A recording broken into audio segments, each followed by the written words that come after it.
We're a little more than a year from Election Day on November 8th, 2016. But Election Day 2015 has some interesting storylines, too.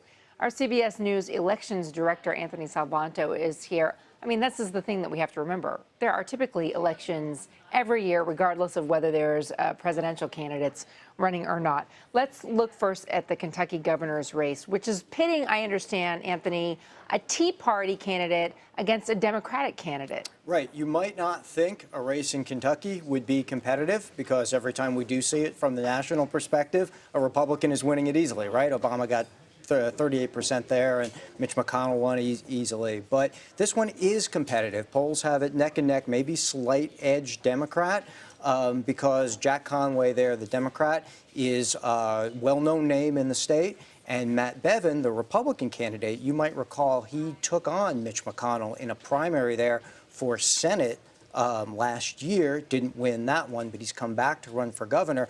The argument there a lot is over health care, is over Obamacare, is over, of course, as always, the role of government, all the traditional things that we see playing out. And, of course, the Democrat being said, you know, can he distance himself enough from Obama? But he's also then in favor of a lot of programs that a lot of Kentuckians like. Kentucky, of course, got a national spotlight this year with the county clerk who was refusing to hand out marriage certificates to gay couples. And now we're seeing sort of a replay of some of these issues. Who's conservative? Who wants government to take their hands off of private decisions and things like that? Let's look to the north and to Ohio, where pot is on the ballot this November. Right. And this is a great example of not just do something, but how do you do something, right? Specifically. So other states have legalized marijuana. Ohio would be the first to both make it okay for medicinal and recreational use at the same time.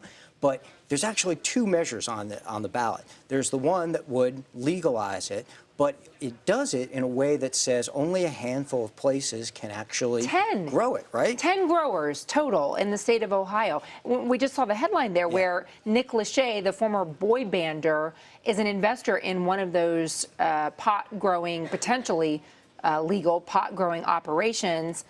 How is that fair to say we're going to legalize recreational marijuana, but we're only going to allow a few people to make money off of it? Well, one of the arguments for it is, well, this will help control it, right? And you want some way to administer the process or the program. But of course, the counter-argument and the countermeasure would say that that's a monopoly. And so that anti-monopoly measure, if they both pass, a lot of folks think that that bounces back into court. What is really fun about this one, though, is, of course, the controversial mascot that the pro campaign has, which is Buddy. And that's gotten a lot of back and forth, right? Now, wait, Buddy, they need a mascot now? Well, it's voter outreach for the pro side, but of course, a lot of groups also say, well, you're encouraging children with this, and you know what happens if kids see this one?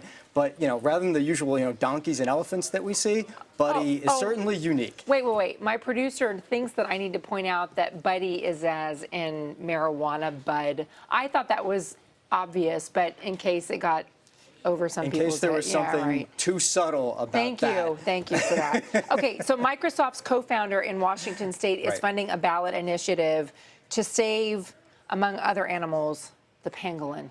Well, the idea here is that it would try to protect endangered species by limiting or criminalizing the importing of things like ivory and other things that are taken from trophy hunts or parts of animals that are endangered. But John Oliver just had a field day with this one. Let me play it. If you're wondering what a pangolin is, let me show you. The pangolin is not very ferocious. It doesn't even have teeth. And it's not very fast. In fact, it has to wobble on its hind legs and tail. What is that ridiculous mess? It looks like the result of a stegosaurus making love to an artichoke. Apparently, though, pangolins are in high demand. They're seen as an aphrodisiac in Asian nations in China, and they're used to help women with fertility issues. So this ballot initiative would make it illegal to trade or sell parts of 10 endangered animals. It seems like this should have been done years ago. Really? It's just now making it onto the ballot initiative? One of the things about state measures like this is that even if it's not necessarily just confined to the state as an issue, it sends a message. And what the proponents are going to say is, here's a law that's going to get national attention, that's restricting these kinds of things, and then maybe that will steamroll into more and more people doing similar things, which will help protect those species. Airbnb is making its presence known across this fine nation of ours. In San Francisco, there's a big fight against Airbnb making headway there. Right, that's a local measure that would seek to limit the amount of time or the number of days that you can put an apartment or place up on Airbnb. You know, what's always interesting about these local races is it gives people a chance to try to affect things that they wouldn't necessarily get attention for in larger years. Right. And certainly, you know, with the demand for housing and the cost of housing in San Francisco, you can imagine that something like this really touches a nerve.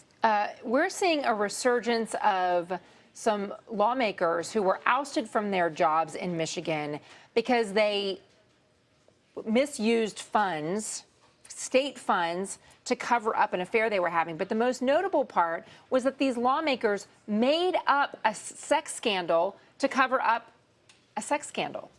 Yeah, and they're then trying to make a comeback back on the ballot this year. You know, there are legislative races in those in other states, in New Jersey and Virginia, et cetera. And, you know, the argument is if there's a small turnout, that's the people who pay attention that really will vote for these folks. Very active politically Very people. active political people. Others say, well, no, not everybody votes, so it's only a small group. But yeah, so they got kicked definitely out a of their chance. jobs. They said, oh, that wasn't a voter's decision. That was a legislative decision. We're going to go back and we're going to run for our old jobs. It'll be interesting to see if the voters agree with it. And here's where voters get to have their say. Anthony, thank you so much. We'll look forward to Election Day 2015. Always fun.